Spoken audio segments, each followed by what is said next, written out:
नमस्कार दोस्तों, आज आपका फिर से स्वागत है हमारे उसी चैनल में जिसमें हम आपके लिए लाते हैं पासा बढ़िया मजेदार खबरें।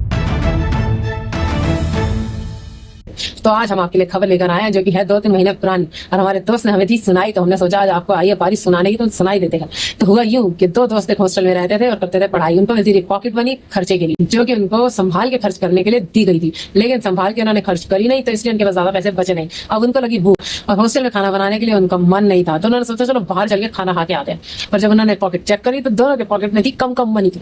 अब इस चक्कर में उन्होंने सोचा भैया खाना कैसे खाएंगे, सस्ता भी नहीं खा पाएंगे और महंगा तो खा ही नहीं पाएंगे। तो इतने में उनको आवाज आती है ढोल बजने की। ढोल नगाड़े बज रहे होते हैं तो वो बाहर जाके झांकते हैं, तो उनको पता लगता है कि भाई बगल में शादी है। जहां वो तैयार होकर बाहर डिनर के लिए जाने वाले थे वो तैयार हो जाते हैं स्पेशल डिनर के लिए।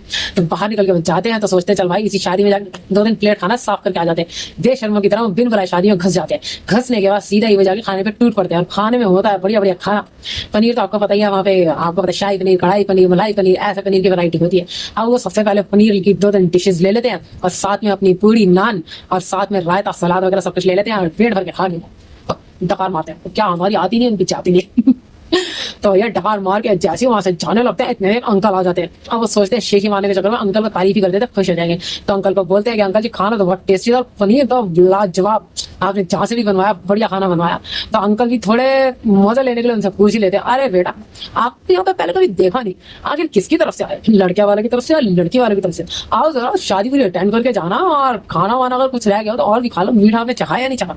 तो इस बात में दोनों लड़के थोड़े कंफ्यूज हो जाते हैं। तो बोलते हैं जी अंकल वो जो लड़का है ना, लड़के के बहुत करीबी बचपन के लंगोटिया यार है, उसने मैं स्पेशली अपनी शादी में बुलाया। अब क्या करें, नौकरी का मामला है, तो इसलिए सोचा कि भैया जल्दी चले जाते हैं, और शादी तो फिर दोस्ती है मिल ही लिए हैं, तो भैया अटेंड कभी और कर लेंगे। तो अंकल बड़ी तेज हंस पड़ते हैं, कहते बेटा शादी रोज रोज थोड़ी होती है जो कभी और अटेंड कर लो। तो इस चक्कर में दोस्त कंफ्यूज हो जाते हैं। तो अंकल बोलते हैं अरे आओ भैया सारे आओ, भैया हमारे भैया बेटे के लंगोटिया बचपन के यार है।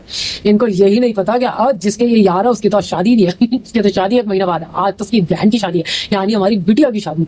तो इसी बात में दोनों दोस्त घबरा जाते हैं और सारे लोग उनके पीछे डंडे लेके आ जाते हैं। इसी बात में वो सॉरी अंकल करके फटाफट से उठक बैठक करते हैं, उनके पैर छूते और कहते हैं माफ कर दो अंकल, आज के बाद ऐसी गलती नहीं करेंगे, और माँ से अपनी धोती कुर्ता उठा के भाग लेते हैं। तो अंकल भी उनको कहते हैं चलो छोड़ो जाने तो बच्चे हैं। लेकिन इससे आपको क्या सीखने को मिलता है कि बिन बुलाए शादी में कभी नहीं जाना, और जहां भी जाना तो खाना बर्बाद करके मत आना। अरे मुफ्त का खाना किसको अच्छा नहीं लगता, मतलब ये थोड़ी है कि कहीं भी जाके मुफ्त का खाना फाड़ लोगे भैया, ऐसी गलती दोबारा मत करना। और अगर बेशर्मों की तरह जा ही रहे हो तो कम से कम बोर्ड में नाम तो पढ़ लिया करो, किसकी शादी है किसकी शादी नहीं है, लड़के का लड़की, लड़की का लड़का बना दिया तुम। अरे बुद्धू लड़को, यही पढ़ाई करते तुम, जनरल नॉलेज की नॉलेज नहीं है तुम्हारे को, चले तुम पढ़ाई करके आओ बनने के लिए कुछ। चलो अगली बार ध्यान रखना, ऐसी दोबारा गलती मत करना। मिलते हैं आपके साथ अगली बढ़िया खबर लेकर, तब तक हमारे साथ बने रहिए, धन्यवाद।